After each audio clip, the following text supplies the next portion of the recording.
Un Boeing MD-87 s'élance dans le brouillard matinal. L'accident était inévitable. Ils étaient condamnés.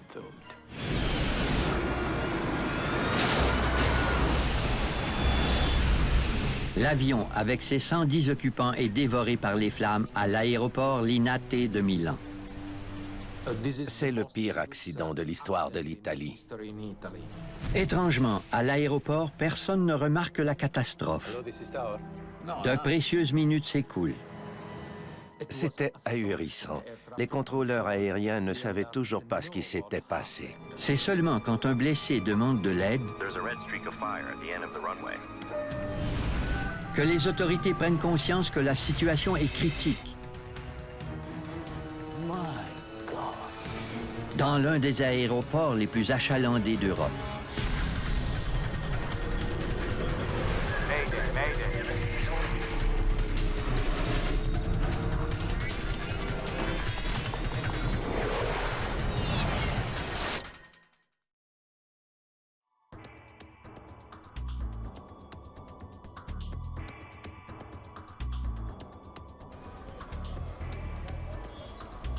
Milan, en Italie. Capitale européenne de la mode et centre économique et financier d'Italie. 3 aéroports internationaux desservent Milan, mais un seul, Linate, est situé dans la ville.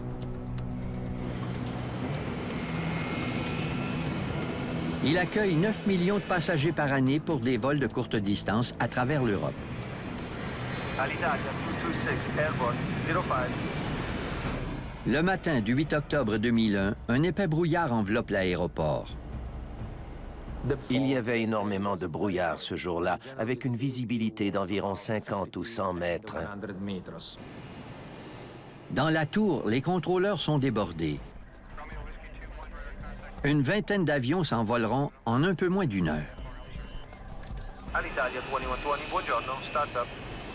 Ils échangent près de 500 communications radio par heure. Linate, buongiorno. Delta, India, Echo, Victor X-ray. Requesting startup. Delta, Victor X-ray. You are cleared to start your engines. Brown, Scandinavian 686, request taxi from 13. Scandinavian 686, taxi to holding position, Cat 3. Scandinavian 686, taxi to holding position, Cat 3. Le vol 686 de Scandinavian fait partie des départs prévus de la journée. Le Boeing MD-87 doit effectuer un vol de routine à destination de Copenhague, au Danemark. Et il y a 110 personnes à bord. Taxi holding point Cat 3. Joachim Gustafsson est le commandant de bord. Il travaille chez SAS depuis plus de 10 ans.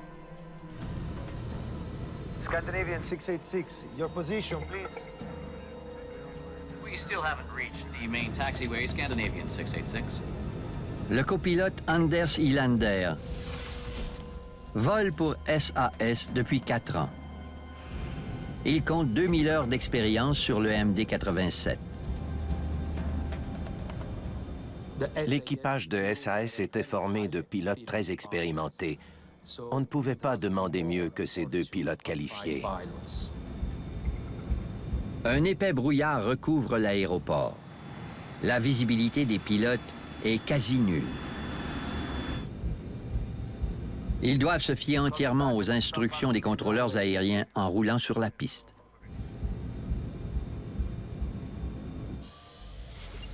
Il y a beaucoup de voies de circulation, une piste pour les avions commerciaux. Plusieurs types d'appareils différents fréquentent Linate. C'est un aéroport très achalandé. De la tour qui surplombe les pistes, les contrôleurs aériens jouissent habituellement d'une excellente vue sur l'aéroport, mais ce n'est pas le cas aujourd'hui. Air 1937, where are you? Between 18 and Delta. So you're practically in front of the tower, right?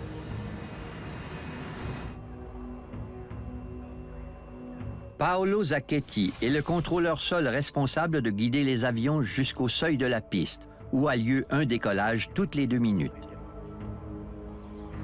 Taxi North via Romeo 5. Call me back at the stop bar of the main runway extension. Avec le brouillard qui enveloppe Linate, il est débordé. Scandinavian 686. Your position, please.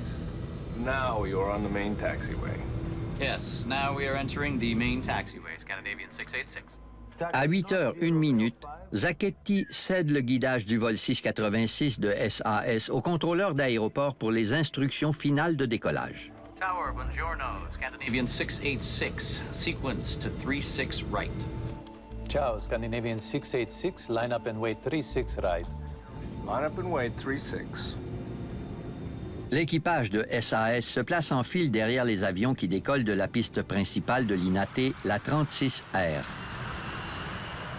Alitalia 226, cleared for takeoff, 36. Report when rolling. Une visibilité nulle dans les airs ne pose pas de problème, mais au sol, c'est un gros problème, parce que les pilotes dépendent entièrement des contrôleurs aériens. Delta Victor X-ray. Confirm your position. Approaching Sierra 4. Roger. Maintain the stop bar. I'll call you back. Takeoff data. 57 tons, and it is checked. Checklist complete. Scandinavian 686, Linate. The wind is calm. Report rolling. When airborne, squawk ident. Son tour venu, le vol 686 entreprend sa course au décollage sur la piste de 2400 mètres de long. And we are rolling, Scandinavian 686. Auto throttle on. Set thrust.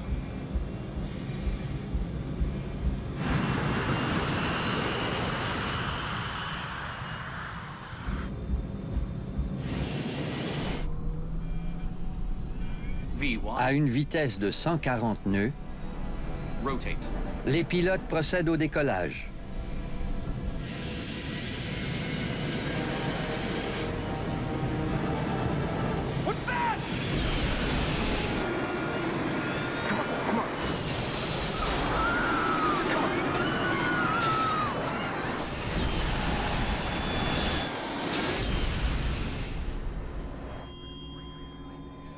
Une catastrophe frappe le vol 686. Mais en raison de l'épais brouillard, personne ne s'en rend compte dans la tour de contrôle. C'était ahurissant. C'est arrivé tout près de la tour et personne n'en a eu connaissance.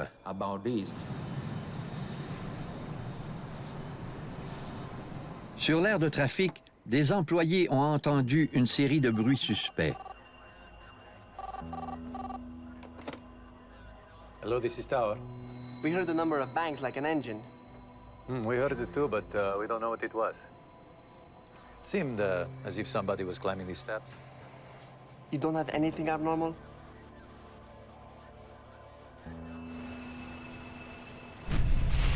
Un avion de passagers est en flammes depuis près d'une minute sur la piste de l'un des aéroports les plus achalandés d'Europe, à l'insu de tous.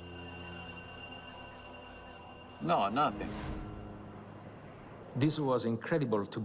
C'est incroyable que ce grave accident se soit produit sans que personne ne s'en rende compte.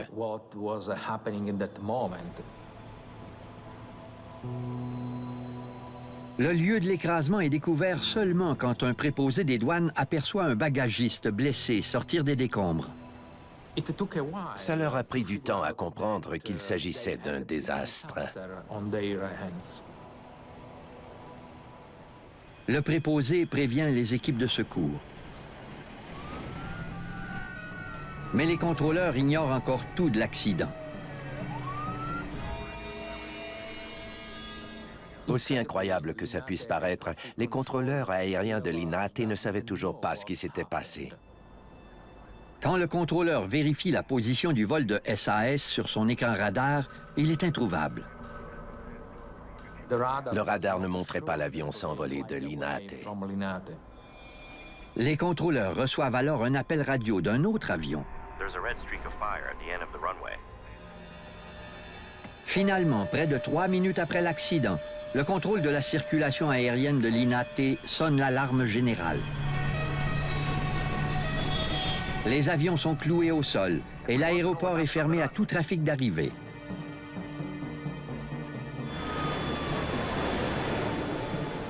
Le vol 686 de Scandinavian Airlines s'est écrasé et a explosé en décollant. Mais l'ampleur du désastre demeure insoupçonnée.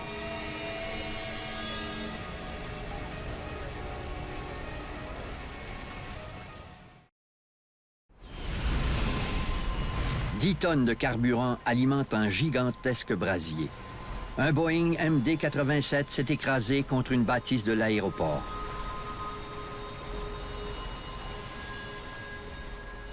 C'était une scène d'une dévastation terrible, avec l'effondrement du toit du hangar et l'avion de SAS complètement détruit, sans oublier les cadavres.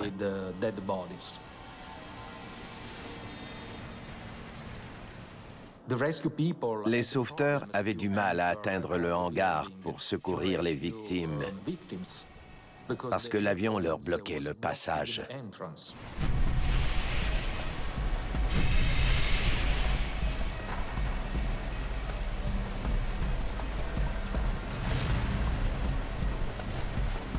14 minutes se sont écoulées depuis l'écrasement. Pendant que les équipes de secours combattent l'incendie, les contrôleurs aériens de l'INAT tentent désespérément de comprendre ce qui se passe. There are 2 aircraft unaccounted for. Paolo Zacchetti découvre qu'un Cessna Citation n'est pas rentré à son poste de stationnement quand l'interdiction de vol a été ordonnée. Toute l'attention était tournée vers l'avion de SAS. Personne n'a réalisé qu'il y avait un autre avion. A private aircraft is missing, a Cessna 525. Le personnel de piste se lance à la recherche de l'avion disparu. Finalement, 26 minutes après l'écrasement, ils trouvent le Cessna en flammes au milieu de la piste 36R. Tout porte à croire qu'il y a eu une collision. C'est difficile de croire qu'il leur a fallu une demi-heure avant de se rendre compte que le Cessna brûlait sur la piste principale. There is another aircraft in the accident near Romeo 6. Les contrôleurs aériens sont mystifiés. Comment ces deux avions ont-ils pu se retrouver sur la même piste en même temps?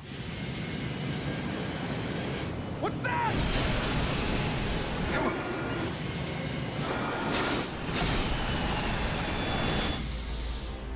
Deux avions sont complètement anéantis. Un hangar est en ruine. L'ampleur de la tragédie est inimaginable. On constate rapidement qu'il n'y a aucun survivant à bord des deux avions.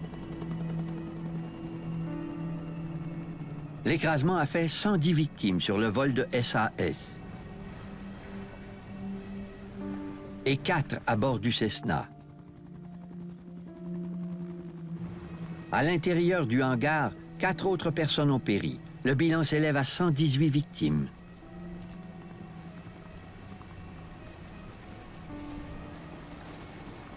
C'est le pire accident de l'histoire de l'Italie. Immagine prima ancora non sfogata. Si è sentito 3 scoppi, pum, pum, pum, e poi si è visto una fiammata. My God. Mario Pica est enquêteur en chef à l'Agence nationale italienne de sécurité aérienne, l'ANSV. Mais il ne dirige pas les opérations sur le lieu de l'écrasement.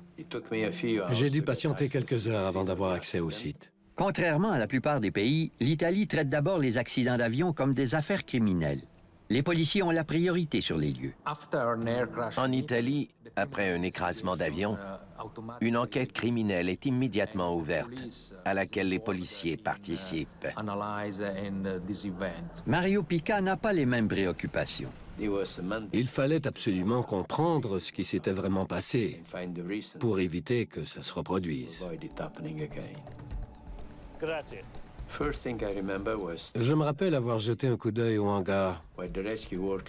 Les secouristes s'affairaient à fouiller dans les débris de l'avion, à la recherche de corps et de survivants.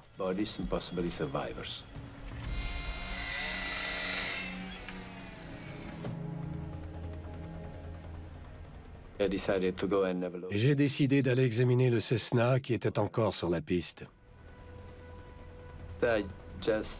J'ai esquissé le premier croquis de la position des différentes pièces de l'épave pour reconstituer les circonstances de l'impact. Les pièces du Cessna et du MD-87 étaient entremêlées. Comme enquêteur et pilote, Mario Pica sait que les renseignements les plus précieux pour une enquête sur un accident d'avion proviennent des boîtes noires. Mais le Cessna n'a ni enregistreur de conversation dans le poste de pilotage, ni enregistreur de données de vol. L'absence de boîte noire était très frustrante. Ce sont elles qui nous permettent de savoir exactement ce qui s'est passé.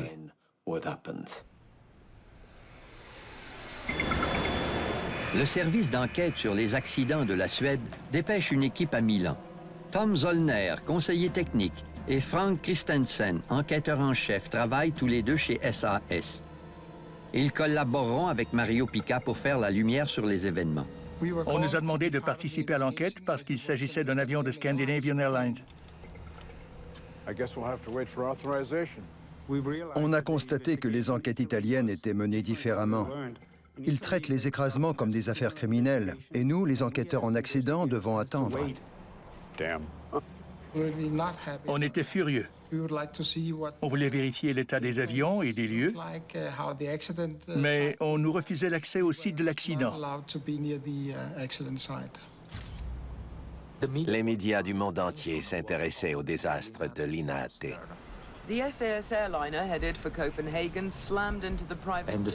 Qu'est-ce qui s'était passé à Linate? Quelle était la cause de cet accident? Qui était responsable de cette catastrophe?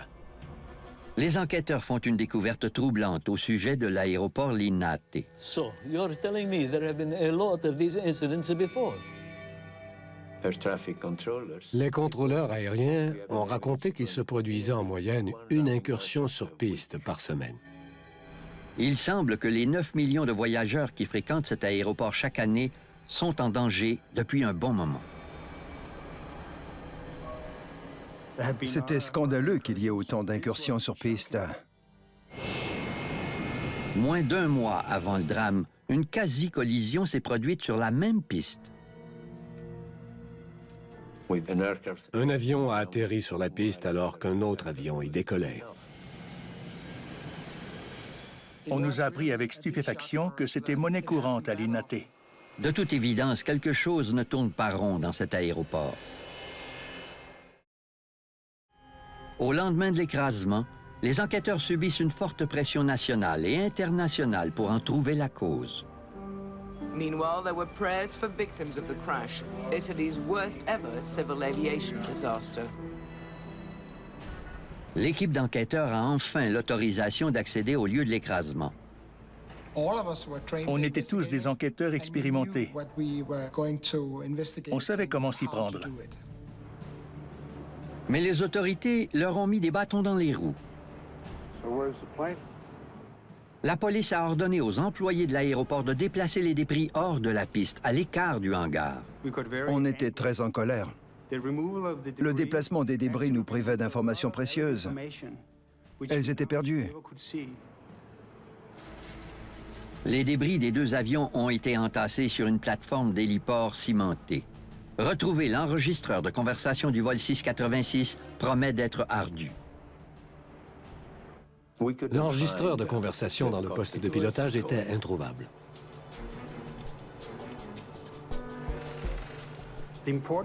Seul le CVR pouvait nous dire si l'équipage avait eu conscience qu'une collision allait se produire et s'ils avaient tenté de l'éviter. Sans le CVR, on ne pouvait pas savoir ce qu'avait fait l'équipage. Il fallait en apprendre davantage sur l'autorisation de décollage. Les pilotes ont-ils commis des erreurs? Ont-ils vraiment reçu l'autorisation de décoller? Here's what we know so far. The MD-87. En mesurant la distance, on était sûr que le MD-87 avait roulé une quarantaine de secondes sur 1500 mètres avant d'entrer en collision avec le Cessna. C'était évident que la collision avait eu lieu sur la piste principale, à l'intersection d'une voie de circulation.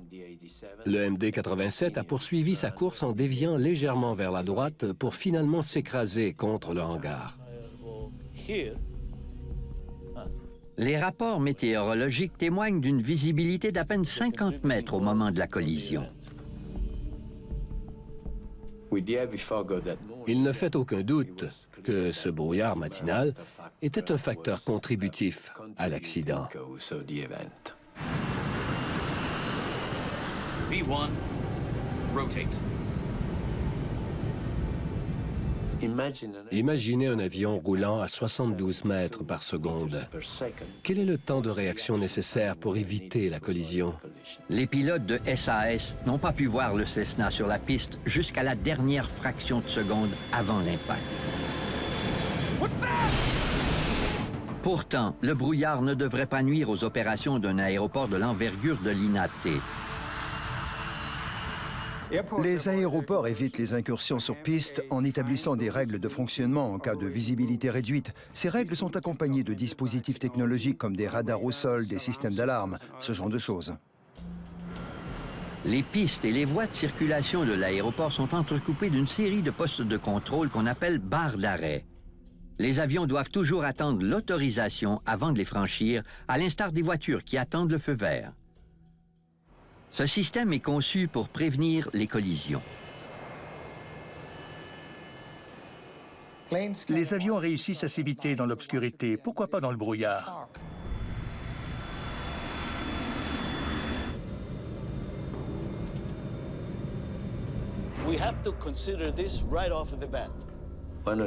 L'une des premières choses à laquelle on a pensé était une erreur de pilotage.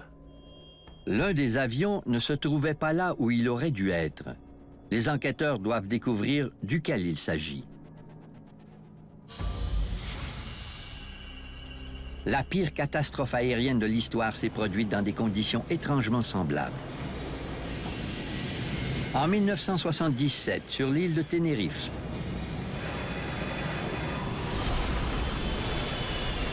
583 personnes ont perdu la vie quand deux Boeing 747 sont entrés en collision sur une piste recouverte d'un épais brouillard. » Si l'on compare les accidents, dans les deux cas, il y avait un brouillard très dense et un avion roulait sur la mauvaise voie de circulation, sans oublier une communication déficiente.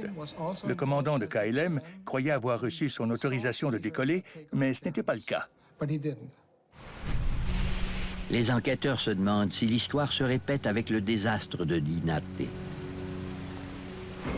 Ils apprennent que le tout nouveau Cessna Citation est arrivé à Milan derrière un vol en provenance d'Allemagne. L'équipage allemand emmène maintenant deux passagers à Paris. Comme le Cessna n'était pas doté d'un enregistreur de conversation dans le poste de pilotage et que le CVR du vol 686 de SAS est toujours introuvable, les enquêteurs n'ont qu'un seul enregistrement des événements, celui du contrôle de la circulation aérienne. On a écouté les faits. On s'attendait à ce que l'enregistrement de la tour de contrôle nous révèle le contenu des échanges qui avaient eu lieu ce matin-là.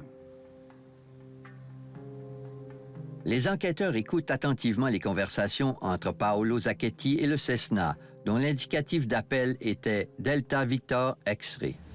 Delta Victor X-Ray, taxi north via Romeo 5. Call me back at the stop bar of the main runway extension. Roger, via Romeo 5. Call you back before reaching main runway. Le Cessna a reçu l'instruction de rouler vers le nord en quittant l'aire de trafic et d'emprunter la voie de circulation Romeo 5 pour ensuite emprunter une voie de circulation parallèle à la piste 36R, ce qui aurait dû tenir le Cessna à l'écart de la piste.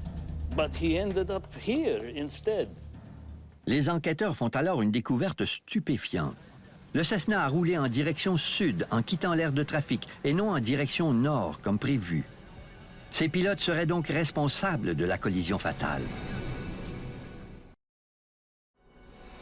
Call you back before reaching main runway.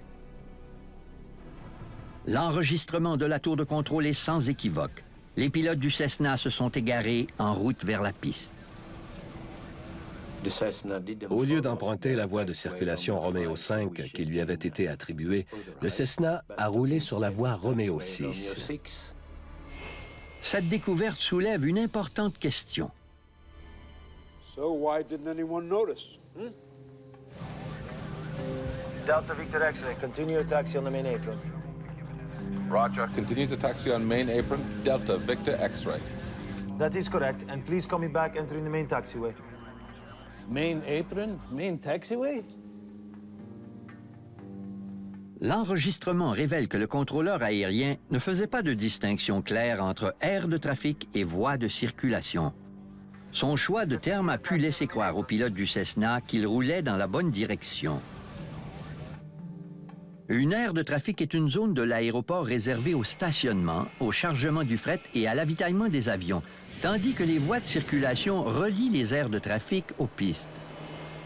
Le matin de l'accident, la communication entre la tour et les pilotes était déficiente. Ils employaient le mot « principal » à toutes les sauces. Piste principale, aire de trafic principale, voie principale. And please call me back entering the main taxiway. L'aéroport Linate compte de multiples aires de trafic et voies de circulation. Aucune d'entre elles ne porte l'appellation principale. La communication ne satisfaisait pas les normes acceptables. Play that again. Les enquêteurs entendent une transmission déconcertante provenant du Cessna. Approaching Sierra 4. I don't see it anywhere. It's not here. J'étais perplexe en écoutant les pilotes parler de Sierra 4. Sierra ne figure pas sur les cartes des contrôleurs. Les enquêteurs soupçonnent que l'erreur dépasse la mauvaise communication entre Zachetti et le Cessna. Approaching Sierra 4. Sierra 4. Je lui ai demandé s'il savait où se trouvait Sierra 4. Where is Sierra 4? I have no idea. C'était très simple. Il a avoué qu'il ne savait pas où se trouvait Sierra 4. Mario Pica apprend que les supérieurs de Zachetti ne lui ont jamais fait visiter les voies de circulation au cours de sa formation. Approaching Sierra 4. Delta Victor X-ray. Roger. Maintain the stop bar. I'll call you back. Il ne pouvait pas savoir où était Sierra 4. Le Cessna devait maintenant traverser la piste pour gagner l'aire de trafic. Plusieurs écriteaux prévenaient les pilotes qu'ils s'approchaient d'une piste en service.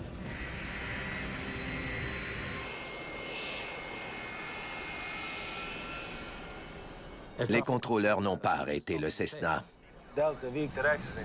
À ce moment-là, la tour a donné l'autorisation de décoller au MD-87. Scandinavian 686 Linate, cleared for takeoff. Continue your taxi on the main apron. Il aurait dû arrêter le Cessna, mais malheureusement, Roger. Continues the taxi on main apron. il croyait que le Cessna roulait sur la voie de circulation R5. Le pilote du Cessna a commis une erreur fatale. Il a traversé la piste alors que le MD-87 roulait à 260 km/h.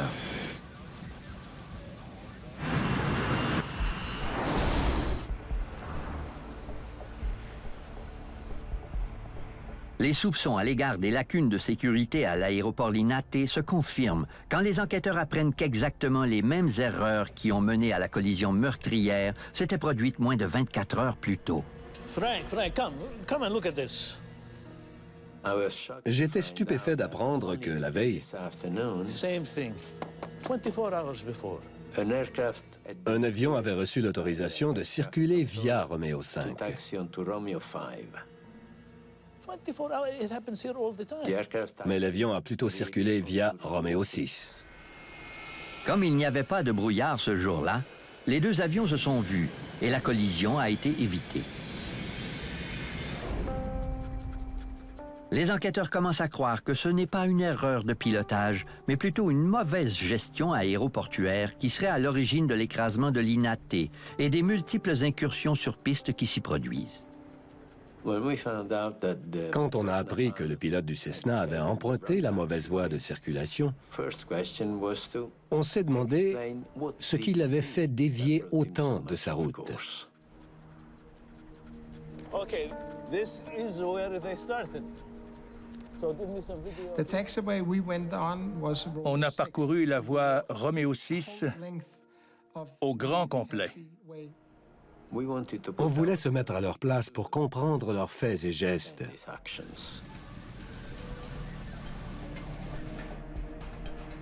Ils cherchent des panneaux indicateurs censés guider les pilotes. Les panneaux étaient en très mauvais état, dissimulés par des herbes hautes, sans compter qu'il y en avait très peu. Les inscriptions peintes directement au sol sont également essentielles pour les pilotes. En arrivant à l'intersection de Roméo 5 et Roméo 6, on a remarqué que les inscriptions au sol étaient tellement décolorées que même avec une bonne visibilité, elles étaient difficiles à déchiffrer.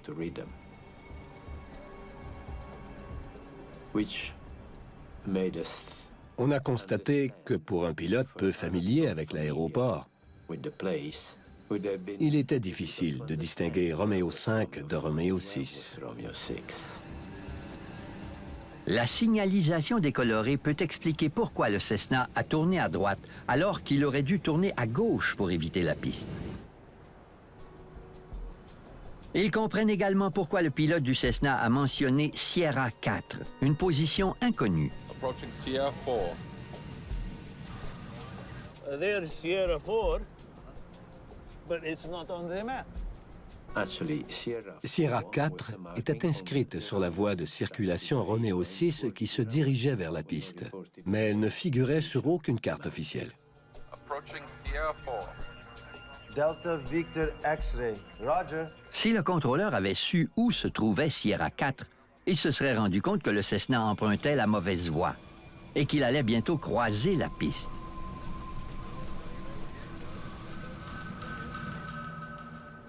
Mais la signalisation et les cartes inadéquates n'expliquent toujours pas la collision.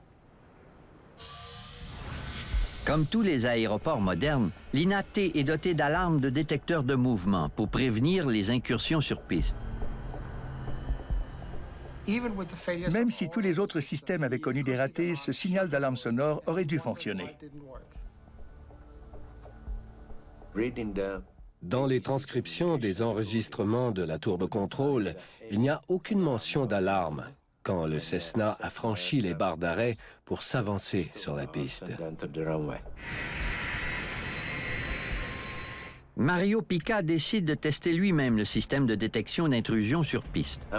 On nous avait dit que le système ne fonctionnait peut-être pas, il fallait en avoir le cœur net. Okay, commencing test of the motion sensor alarm on taxiway Romeo 6. Un soir, alors que l'aéroport était fermé, on a fait l'essai des détecteurs. Un homme se trouvait dans la tour pour vérifier si l'alarme se déclenchait. Anything? No, nothing. Again. On a fini par découvrir que ces alarmes avaient été désactivées des années auparavant pour éviter les fausses alarmes déclenchées par des animaux ou des voitures effectuant des inspections pendant la nuit.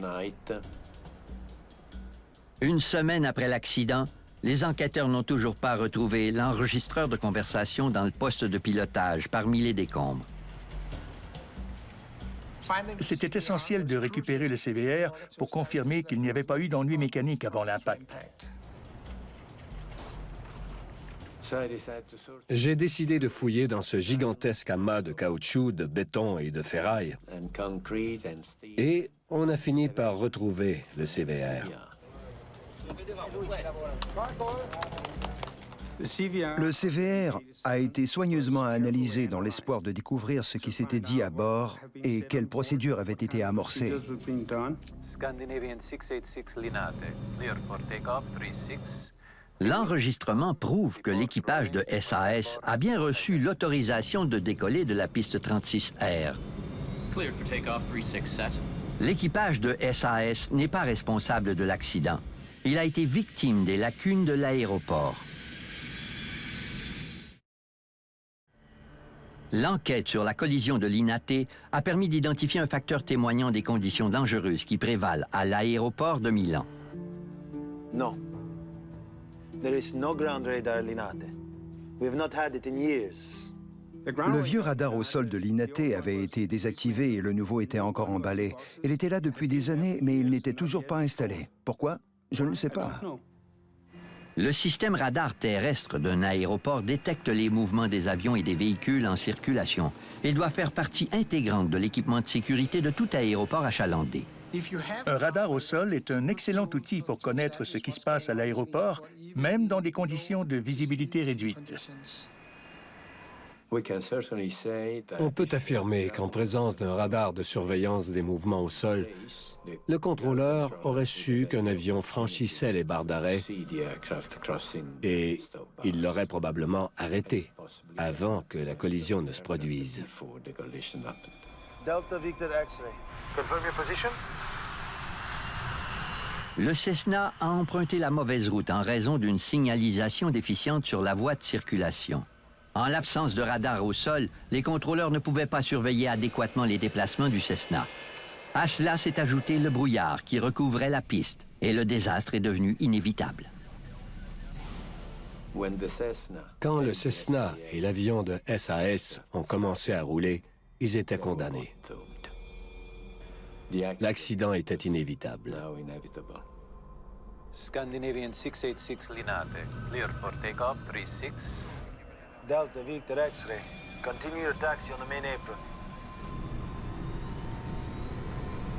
And we are rolling, Scandinavian 686. Roger. Continues the taxi on main apron. V1, rotate.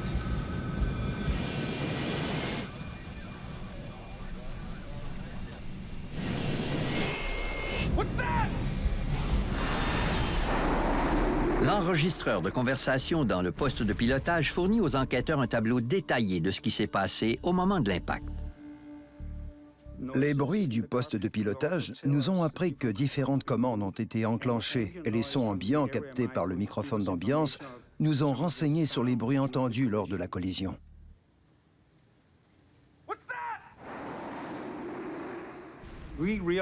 L'impact ne se résumait pas à une seule collision. Il y en a eu plusieurs en une demi-seconde. En analysant plus attentivement cette demi-seconde d'enregistrement, les enquêteurs constatent qu'elle contient plusieurs sons distincts.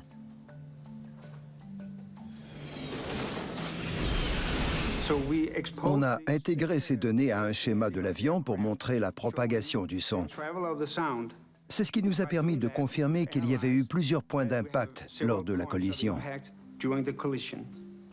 Grâce à leur analyse rigoureuse, les enquêteurs comprennent mieux comment les deux avions se sont heurtés sur la piste. Le MD-87 a d'abord percuté le stabilisateur du Cessna avec son train avant. Presque immédiatement après, le côté gauche du train principal du MD-87 a heurté la partie extérieure de l'aile droite du Cessna. Finalement, l'impact le plus violent s'est produit quand le côté droit du train principal du MD-87 a embouti la cabine du Cessna. Les enquêteurs concluent que le réacteur droit du MD-87 s'est éteint après l'impact. Il est devenu quasi impossible de manœuvrer l'avion. Et malgré cela, les pilotes ont bien failli y réussir. Après la collision, le MD-87 s'est tout de même envolé. Selon l'enregistreur de données de vol, l'avion a volé pendant près de 9 secondes. Le commandant a fait une tentative héroïque pour sauver l'avion. Il a essayé d'augmenter la puissance de son réacteur gauche. Mais il avait ingéré trop de débris.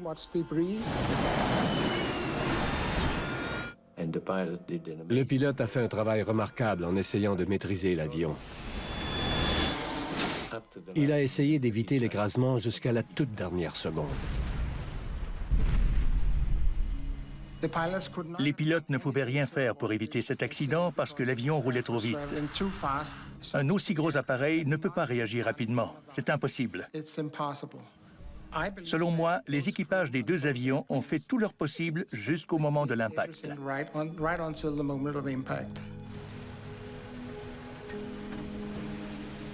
Il est maintenant évident que le système de contrôle aérien déficient de l'aéroport Linate est responsable de l'écrasement. Mais plus grave encore, on commence à soupçonner que des lacunes organisationnelles ont empêché les secouristes de sauver des vies.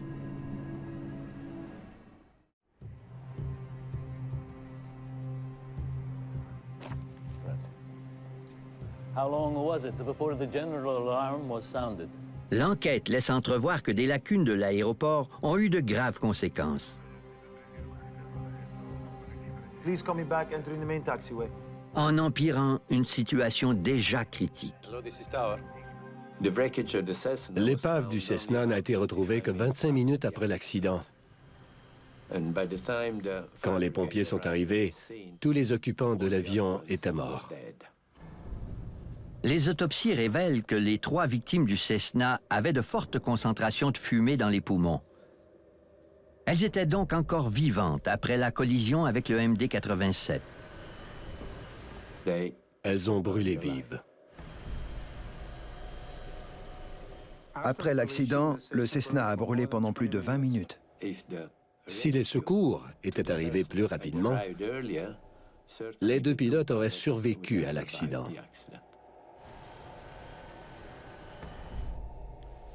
Après plus de 6 mois d'enquête fouillée, Mario Pica livre ses conclusions.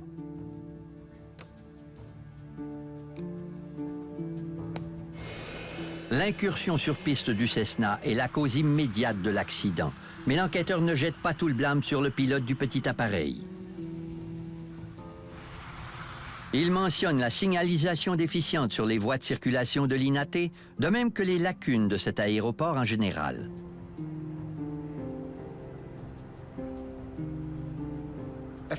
Dans un aéroport comme Linate, qui ne compte qu'une piste principale, il devrait être facile d'avoir des marques au sol et des panneaux peints convenablement. Manifestement, tout ce qui pouvait mal se passer, s'est mal passé à l'aéroport. Delta Victor X-ray, taxi North via Romeo 5, call me back at the stop bar of the main runway extension. Pour certains acteurs impliqués dans le drame, les répercussions sont particulièrement difficiles. Le contrôleur sol, Paolo Zacchetti, et des plus hauts fonctionnaires de l'administration de l'aéroport Linate sont condamnés à une peine d'emprisonnement. Le jugement soulève une vive controverse. L'erreur humaine lors d'un accident aérien relève-t-elle d'un acte criminel? À mes yeux, le contrôleur sol est la 119e victime de l'accident. Io non avevo in mano alcuno strumento per potermi rendere conto di quello che stava accadendo. Delta Victor X-ray, continue your taxi on the main apron. Roger. Il a effectivement fait une erreur. Mais c'est le résultat de failles dans le système. À la suite de la tragédie, l'aéroport Linate a subi des transformations majeures destinées à en améliorer la sécurité. Ils ont d'abord installé le radar au sol et les marques et les panneaux ont été repeints. Les alarmes déclenchées par les incursions sur piste fonctionnent. Alitalia 212, hold your position. You are crossing an active runway. Repeat, hold your position. Alitalia 212. La leçon à retenir de cet accident, à mon avis, c'est que les gens ont tendance à s'habituer aux lacunes. There is no ground radar at Linate. Il ne faut jamais accepter de travailler dans de mauvaises conditions ou avec un système qui ne fonctionne pas. Au fil du temps, la situation devient de plus en plus dangereuse. Un aéroport est un lieu extrêmement complexe. Il y a différents véhicules, des avions, des fourgons à bagages, des passerelles de chargement. Une multitude d'opérations se déroulent en même temps. Le niveau de sécurité doit toujours être optimal dans un aéroport. Avec la réforme engagée après la collision sur la piste 36R, le nombre d'incursions sur piste a considérablement diminué à l'aéroport Linate, qui est désormais beaucoup plus sécuritaire.